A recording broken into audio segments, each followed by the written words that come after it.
Iran ceasefire को तैयार हो गया क्या? स्ट्रेट ऑफ हॉर्मूज खुलने वाला है क्या? युद्ध से निकलने के दावों के बीच ट्रंप करने वाले हैं ईरान पर फाइनल अटैक। क्या गजब होने वाला है? ईरान की सड़कों पर ऐसा क्या हो रहा है जिसने ट्रंप को बता दिया है कि ईरान झुकेगा नहीं, रुकेगा नहीं? अब इसका चैप्टर। ईरान युद्ध से दुनिया परेशान है, महंगाई बढ़ रही है, इकोनॉमीज तबाह हो रही हैं, लेकिन ट्रंप अपनी धुन में। भाई साहब, दुनिया भर के देश सोच रहे हैं कि स्ट्रेट ऑफ हॉर्मूज जल्द से जल्द खुले, लेकिन ट्रंप कह रहे हैं कि हॉर्मूज उनकी टेंशन नहीं है।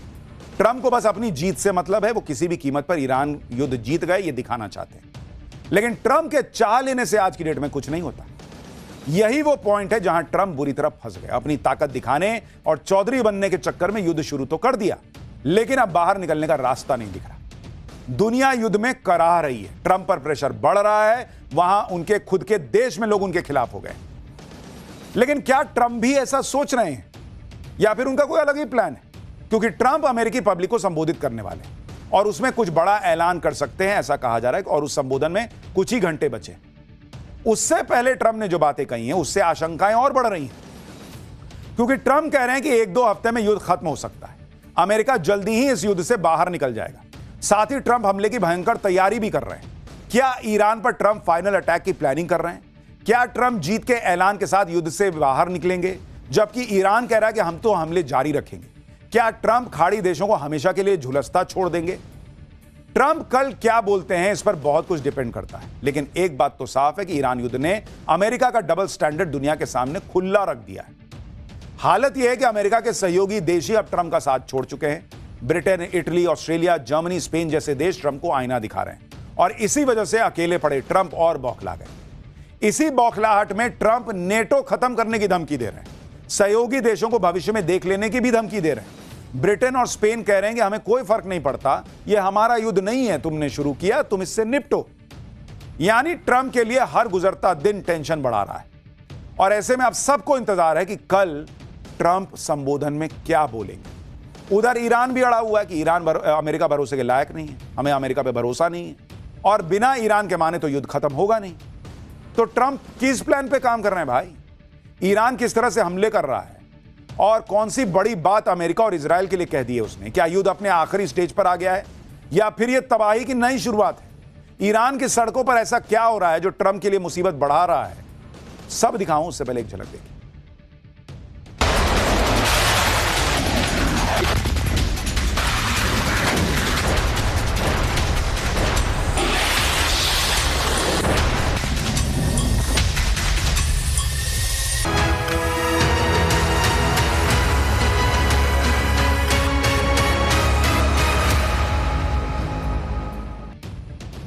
देखिए, ट्रंप क्या बोलेंगे वो तो किसी को पता नहीं, लेकिन फिलहाल युद्ध में यह स्थिति है कि ट्रंप किसी भी तरह से बाहर निकलना चाहते हैं। वो इसके लिए छटपटा रहे हैं, लेकिन ट्रंप बिना किसी बड़े धमाके या फिर बिना किसी पॉजिटिव आउटपुट के तो निकल नहीं सकते। पब्लिक को क्या मुंह दिखाएंगे? इसलिए पिछले कुछ दिनों से ट्रंप लगातार माहौल बना रहे हैं कि हमारा मकसद तो पूरा हो।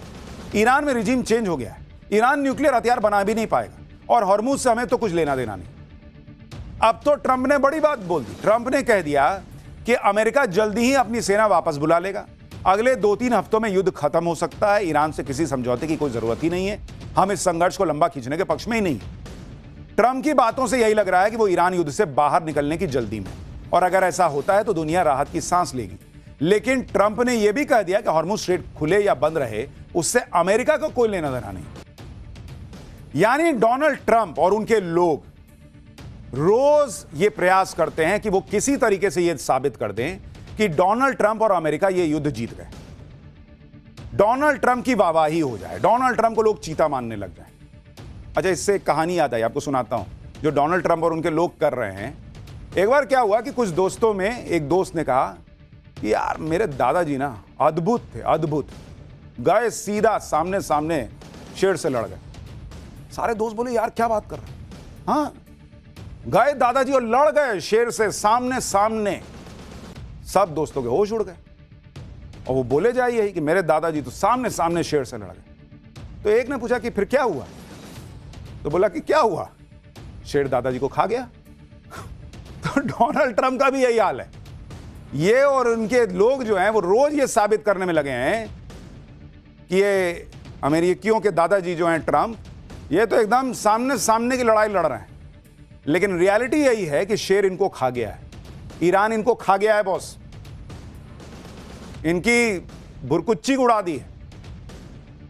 और ट्रंप भले ही कह रहे हो कि युद्ध जल्दी खत्म हो सकता है, लेकिन ट्रंप की बातों पर अब दुनिया आसानी से भरोसा नहीं करती, क्योंकि ट्रंप सोचते कुछ है, करते कुछ है, कहते कुछ है, और इसलिए लोगों को लग रहा है कि यह आदमी फिर पलटेगा। ट्रंप ने अमेरिकी न्यूक्लियर युद्धपोत यूएसएस जॉर्ज बुश को मिडिल ईस्ट के लिए रवाना कर दिया। भाई अगर युद्ध जल्दी खत्म करने की सोच रहे हो तो यह कदम क्यों उठाए?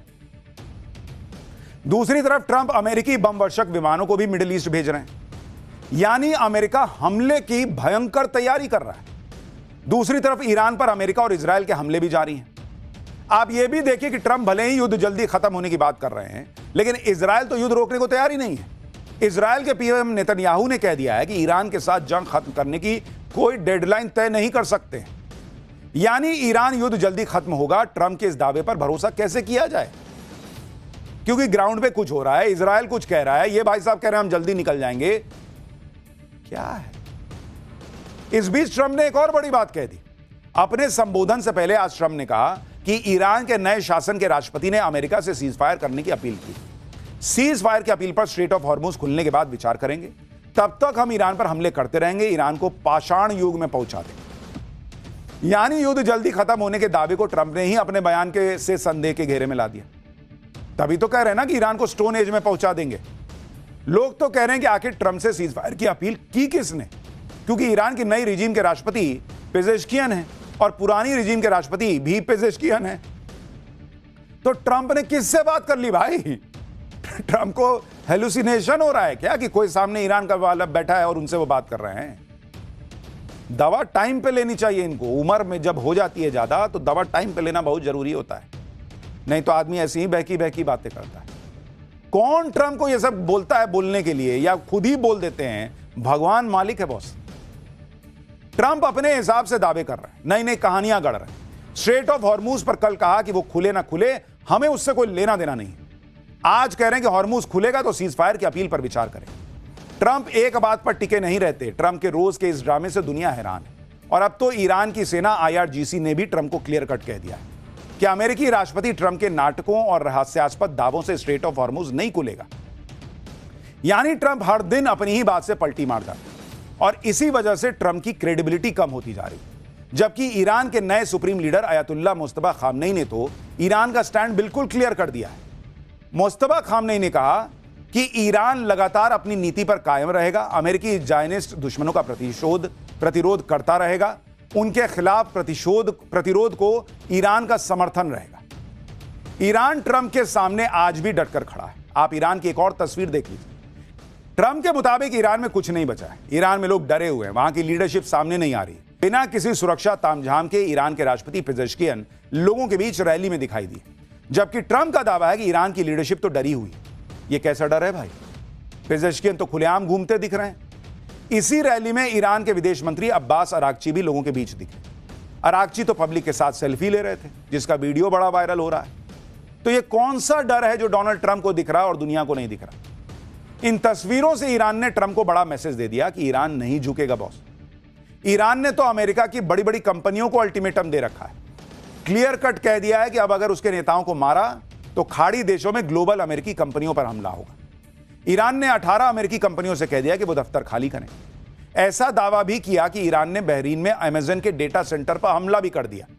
ईरान की इस धमकी पर ट्रंप कह रहे हैं कि ईरान के पास कुछ बचा ही नहीं है, वो हमला क्या करेगा।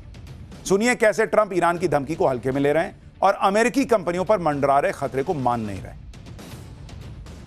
ईरान में पब्लिक एकजुट दिख रही है, लेकिन दूसरी तरफ ट्रंप अकेले हैं। ट्रंप ने बिना किसी से पूछे ईरान युद्ध शुरू किया था, और जब वो फंस गए तो सहयोगियों से मदद मांगी, वो भी उन्हें मिली नहीं। पाठशाला में हमने आपको बताया कि कैसे कई सहयोगी ट्रंप के मुंह पर दरवाजा बंद कर चुके। ब्रिटेन, इटली, स्पेन, पोलैंड सबने युद्ध में उतरने से मना कर दिया। साथ ही ट्रंप के अपनी जमीन, एयर स्पेस के इस्तेमाल को मंजूरी नहीं। इससे ट्रंप बौखलाए हुए हैं, और अब वो आग बबूला होकर कह रहे हैं कि मैं तो नेटो संगठन ही छोड़ दूंगा। ट्रंप ने कह दिया है कि अमेरिका को नेटो से बाहर करना ही होगा। अब इस पर फिर से विचार नहीं किया जाएगा। अमेरिका यूरोप को एक भरोसेमंद रक्षा सहयोगी नहीं मानता है। ट्रंप ने कहा कि वो नेटो से कभी भी प्रभावित नहीं थे। वो हमेशा से जानते थे कि नेटो सिर्फ कागजी शेर है, और यह बात पुतिन भी जानते हैं। अगर ट्रंप नेटो से बाहर होने का फैसला करते हैं तो इससे ग्लोबल पॉलिटिक्स हिल जाएगी। चर्चा तो यह भी है कि कल अपने संबोधन में ट्रंप नेटो से बाहर होने का भी ऐलान कर सकते हैं। लेकिन यूरोप के देशों पर ट्रंप की धमकियों का असर नहीं हो रहा, क्योंकि अमेरिका यह दिखाता है कि वो नेटो देशों की रक्षा कर रहा है। भाई आज की डेट में लोग पूछ रहे हैं कि तुमने खाड़ी देश में जाकर अपने बेस बना लिए कि मैं तुम्हारी रक्षा करूंगा, और आज की डेट में वो खाड़ी देश तुम्हारे एयर बेसेस की रक्षा कर रहे हैं। तो एक तो तुमको पैसा दिया, ऊपर से अब तुम्हारी रक्षा वो कर रहा है जिसकी रक्षा करने तुम गए थे। तो वही नेटो वाले भी सोच रहे होंगे कि भाई इसके चक्कर में पूरा बर्बाद हो जाएंगे, अच्छा है तुम जाओ बाहर जाओ। यूरोप के देशों पर ट्रंप की धमकी का असर ही नहीं हो रहा।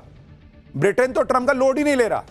ब्रिटेन के पीएम स्टामर ने कहा है कि ईरान जंग में ब्रिटेन शामिल नहीं होगा। उन्होंने कह दिया कि हमारी जंग नहीं है, इसमें हमें नहीं पिसना, हम नहीं पिसना चाहते। स्ट्रेट ऑफ हॉर्मूज खुलवाने के लिए ब्रिटेन ग्लोबल हॉर्मूज समिट करेगा। इसी हफ्ते ब्रिटेन में 35 देशों के साथ हॉर्मूज के मुद्दे पर बैठक होने वाली। यानी ब्रिटेन अब स्ट्रेट ऑफ हॉर्मूज को खुलवाने के लिए 35 देशों के साथ बैठक करने जा रहा है, जिससे ईरान पर दबाव बनाकर हॉर्मूज को खुलवाया जा सके। यानी ब्रिटेन समझ गया है कि हॉर्मूज खुलवाना ट्रंप के बूते की बात तो है नहीं, लोगों को खुद ही कुछ करना पड़ेगा। दुनिया ट्रंप की हरकतों और उनके रोज रोज के ड्रामे से ऊब चुकी। कभी वेनेजुएला पर हमला, कभी ईरान पर हमला, कभी ग्रीनलैंड पर कब्जे की धमकी, कभी क्यूबा पर हमले की बात। लेकिन अब ट्रंप की धमकियों से यूरोप के देश नहीं डरते बॉस। ट्रंप को सीधे सीधे समझा रहे हैं कि बस बहुत हो गया। स्पेन के पीएम पेड्रो सांचेज ने तो ट्रंप को जमकर खरी खोटी सुना दी। स्पेन के पीएम ने कह दिया कि 23 साल पहले अमेरिका ने हमें इराक युद्ध में घसीटा था। इराक में विनाशकारी हथियार होने का आरोप लगाया था, जबकि इराक में कोई भी विनाशकारी हथियार नहीं मिला। अमेरिका हमें 2 बार धोखा नहीं दे सकता। ईरान के खिलाफ हमला अनुचित और खतरनाक है। स्पेन युद्ध के खिलाफ, और हम ये नीति नहीं बदलेंगे, चाहे अमेरिका हम पर प्रतिबंध ही क्यों ना लगा दे। ट्रंप को किसी का साथ नहीं मिल रहा। कैसे मिलेगा? अभी कुछ दिन पहले आपने टैरिफ करके भर दुनिया को अपना दुश्मन बनाया, और अब आप चाहते हैं कि आप एक बिना किसी से पूछे पाछे जो युद्ध शुरू किया उसमें आप घुस जाएं और वही लोग आपका समर्थन कर दें, जबकि आपकी वजह से उनकी इकोनॉमीज हिल रही हैं। ट्रंप को किसी का साथ नहीं मिल रहा, और उधर ईरान धुआं धुआं कर रहा है। ईरान लगातार हमले झेल भी रहा है और जवाबी हमले भी कर रहा है। ईरान के क्रिटिकल इंफ्रास्ट्रक्चर पर अटैक हो रहे हैं, फिर भी ईरान नहीं रुक रहा। ईरान की सेना यानी IRGC ने आज एक वीडियो जारी किया जिसमें मिसाइल से इजराइल पर हमला किया जा रहा है। एक के बाद एक मिसाइलें इजराइल पर हमला करने के लिए लॉन्च की जा रही है। ईरान के निशाने पर अब अमेरिका और उसके सहयोगी देशों की कंपनियों के ठिकाने हैं। ईरान ने ब्रिटिश तेल कंपनी कैस्ट्रॉल के वेयर हाउस पर हमला कर दिया। इराक के इरबिल में मौजूद कैस्ट्रॉल का वेयर हाउस धमाके के साथ जल उठा। ईरान के हमलों से खाड़ी देशों में मौजूद अमेरिकी सैनिकों की जान पर बनाई है। आप ये वीडियो देखिए। ईरान के हमले से अमेरिकी सेना के जवान बाल बाल बचे। जहां अमेरिकी ट्रूप्स रुके हैं उसी जगह पर कहा जा रहा है कि ईरान ने हमला कर दिया। ईरान ने बहरीन में अमेरिकी ठिकानों पर भी ड्रोन से अटैक किया। बहरीन में अमेरिका का 5th फ्लीट का हेडक्वार्टर है, उसी को टारगेट करके ईरान ने ड्रोन फायर किया। आज तो ईरान ने इजराइल पर सबसे बड़ा हमला किया। ईरान ने इजराइल पर मिसाइल्स की बौछार कर दी। ये इजराइल के तेल अवीव का मैप है। इसमें जो लाल रंग के पॉइंट आप देख रहे हैं वो ईरान के हमले का अलर्ट था। यह अब तक का ईरान का सबसे बड़ा हमला बताया जा रहा है। ईरान के मिसाइल हमलों में तेल अवीव में किस तरह से पैनिक था उसकी तस्वीरें देखिए। लोग अपनी अपनी गाड़ी से निकल पड़े, सायरन की आवाज गूंज रही थी। लोग खतरे वाले इलाके से जल्दी बाहर जाने की कोशिश करते दिखे। अब आप सोचिए, डोनाल्ड ट्रंप रोज कह देते हैं कि मैंने तो ईरान के सारे हथियार फोड़ दिए, तो वो हमला किस चीज से कर रहा है? दिवाली के रॉकेट से। एयर डिफेंस और अलर्ट सिस्टम के बाद भी इजराइल ईरान के हमलों को रोक नहीं पाया। सेंट्रल तेल अवीव की कई इमारतें ईरान के हमलों से धराशायी हो गई। ईरान ने क्लस्टर मिसाइल से हमला किया था जो अपने टारगेट के पास आकर कई छोटे छोटे बमों में बदल जाती है। ऐसे ही क्लस्टर म्यूनिशन के धमाकों से तेल अवीव को काफी नुकसान हुआ है। तो ये लगातार चल रहा है। अब देखिए, डोनाल्ड ट्रंप मतलब हमारे यहां जब सुबह होगी तब वो कुछ अनाउंस करेंगे। मनाइए कि शायद युद्ध रुकने की बात हो, लेकिन फिलहाल हालात तो वैसे नहीं लग रहे।